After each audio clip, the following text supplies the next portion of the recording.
Israel would love to do that with the Palestinian Authority. They would love to do that with anyone governing the Palestinian. Then there will be no peace. And it really is that simple. If Israel, the formula that's typically used has become a bit of a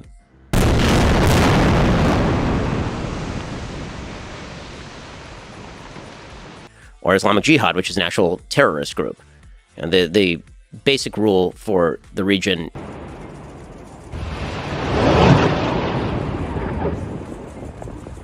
Fireworks ignite as Ben Shapiro and Andrew Tate clash over Israel's actions in the Middle East. Their heated Twitter feud unveils contrasting views on the conflict's ethical dimensions. Discover the explosive exchange. Israel-Palestine clash. In the wake of the escalating conflict in the Middle East, with Israel launching relentless airstrikes on Gaza and imposing a siege, notable figures Ben Shapiro and Andrew Tate found themselves embroiled in a heated Twitter feud. The clash highlighted their divergent perspectives on the Israel-Palestine issue, further complicated by their respective religious affiliations. Ben Shapiro, a staunch advocate for Israel, responded vehemently to updates from Mario Nall, an individual closely following the conflict. Nall shared a quote from the UN Special Rapporteur for Human Rights in Palestine, expressing horror at the situation and calling for a truce. Shapiro's retort was unequivocal, dismissing any notion of peace with a terse "and they can expletive right off." Andrew Tate, who has converted to Islam and tends to lean more sympathetically towards the Palestinian cause, took a more measured approach. He emphasized the importance of pursuing conversations about peace, particularly in light of the substantial civilian casualties on both sides. Tate, known for his physical pursuits, stressed the value of de-escalation and dialogue. The spat escalated when Ben Shapiro turned personal, referencing Andrew Tate's controversial past and criminal charges related to exploitation and misuse of women. This sharp retort marked a significant shift from Shapiro's previous interactions with segments of the manosphere and red pill communities, where he sought to find common ground while maintaining certain disagreements. Israel would love to do that with the Palestinian Authority. They would love to do that with anyone governing the Palestinian. Of Hamas, which is an actual terrorist group, or the Palestinian Authority, which is a corrupt oligarchy that steals money from its people and leaves them. But in order for that to happen, the people on the other side of the table have to actually agree that economic development is a worthwhile thing.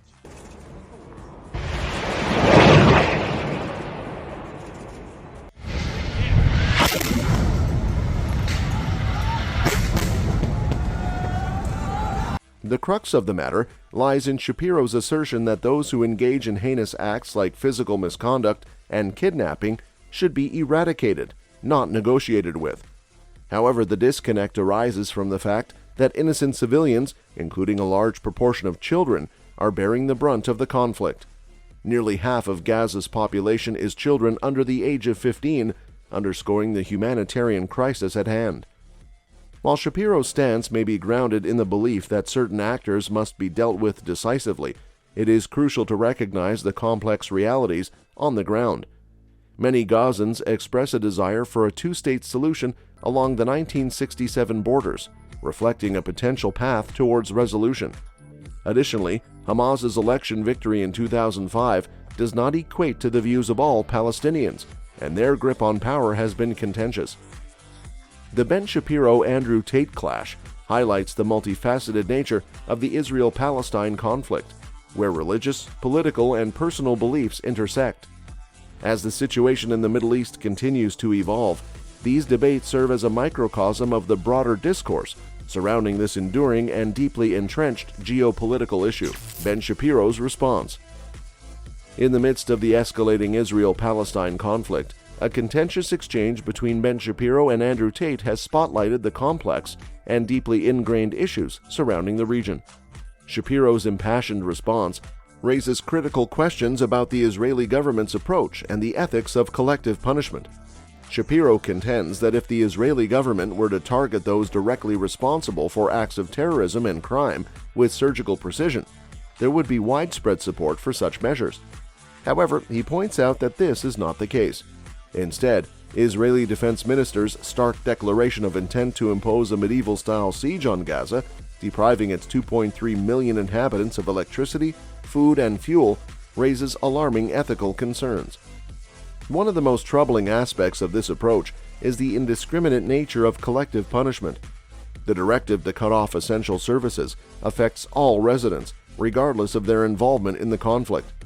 Shockingly, even when 180,000 Palestinians sought refuge in UN shelters, assuming them to be safe havens, one was directly hit, and 5 others were damaged in the crossfire.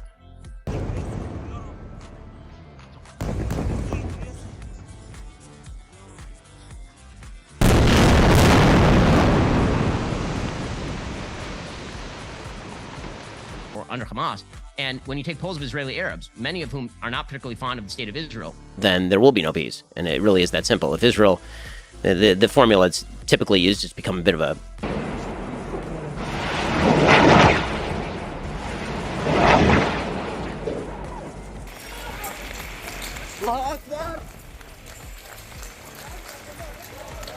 if these groups were willing to make peace with Israel, they would have a state literally tomorrow. Shapiro's argument, however, unwittingly parallels the rationale employed by Hamas, the militant group in Gaza. Hamas, in its brutal attacks on Israeli civilians, asserts that all are equally culpable, regardless of age, gender, or civilian status. They brandish a doctrine of collective punishment, dismissing any distinctions between combatants and non-combatants. By advocating a similar approach, Shapiro inadvertently mirrors Hamas's divisive logic. He implies that all Palestinians should be held accountable, to the same degree as the most extremist elements within Hamas, painting a broad brushstroke of guilt across an entire population. This perspective risks ignoring the diversity of opinions and motivations within Palestinian society, further perpetuating a cycle of mistrust and violence. In addition to this, Shapiro's attempt to discredit Andrew Tate by bringing up his past criminal charges and reprehensible behavior veers the conversation away from the critical issues at hand. This tactic, while attempting to weaken Tate's credibility, sidesteps the fundamental need for a constructive dialogue on the complexities of the Israel-Palestine conflict. Indecision. Shapiro's response to the Israel-Palestine conflict, while reflecting a desire for security and justice, inadvertently mirrors the flawed logic of Hamas's collective punishment. This approach risks overlooking the nuanced perspectives within the Palestinian population and the urgent need for open and constructive dialogue. As the conflict continues to evolve, it is imperative that all parties engage in a more nuanced and empathetic understanding of the multifaceted issues at stake, examining the ethical quandaries. In the midst of the intensifying Israeli-Palestine conflict, a polarizing debate between Ben Shapiro and Andrew Tate has emerged, shedding light on the profound moral implications of collective punishment.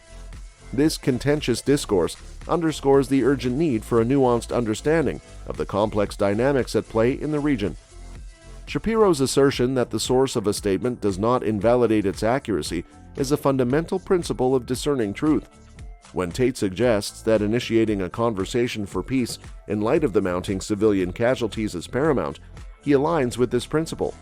It's crucial to avoid diverting attention from the pressing issue at hand by pivoting to unrelated matters, particularly when the toll on innocent lives is so significant. One of the cornerstone beliefs that should unite reasonable individuals is the unwavering commitment to safeguarding civilians. This non-negotiable principle serves as a moral bedrock. Any deviation from this stance is a cause for concern and ought to be met with resolute opposition. The recent instances of extreme rhetoric and calls for collective punishment on both sides of the conflict, from Sydney to New York, highlight the urgent need for a collective reassessment of our shared ethical foundation. The use of inflammatory chants such as "Gas the Jews" in Sydney and calls for the annihilation of Palestinians in New York reflect the dangerous depths of sectarianism and tribalism that have infiltrated this conflict. Such rhetoric further exacerbates the tensions and perpetuates a cycle of violence that has plagued the region for far too long. The mention of a high-ranking Israeli official proposing to nuke Gaza underscores the gravity of the situation.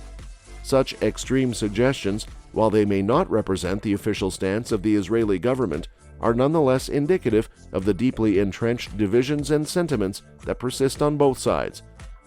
The notion that Hamas's actions were somehow justified due to a misguided interpretation of decolonization is a flawed argument. Oriented largely against the Shia power of Iran, which is spread through Lebanon, Syria, and now down into Hamasistan. Or Islamic Jihad, which is an actual terrorist group. And the basic rule for the region.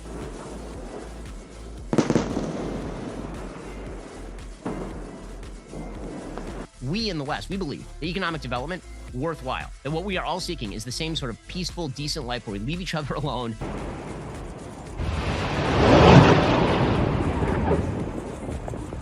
I mean, one of the great ironies of all this is that 20% of Israel's population is Arab. Such a perspective fails to acknowledge the broader context and the devastating impact of Hamas's actions on the Palestinian cause.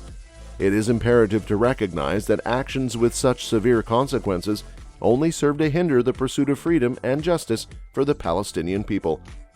Returning to the heart of the debate, Shapiro's endorsement of collective punishment stands as a significant point of contention. This approach, while seeking retribution for Israeli civilian casualties, does not align with the principles of proportionality and safeguarding innocent lives.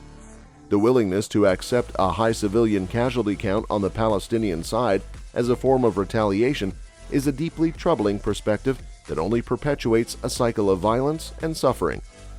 Shapiro's past statements regarding civilian casualties during the Iraq War, while later disavowed, raise questions about the evolution of his views on this matter. His current stance suggests a reluctance to prioritize the protection of innocent lives above all else, a stance that warrants careful consideration in the ongoing discourse surrounding the Israel-Palestine conflict. In conclusion, the Israel-Palestine conflict continues to be marred by deeply entrenched divisions and ethical dilemmas, with collective punishment standing at the center of the debate. Recognizing the urgency of safeguarding innocent lives and striving for a more empathetic understanding of the complexities at hand is crucial for progress in the pursuit of peace and justice in the region. That's all for this video, folks. See you next time.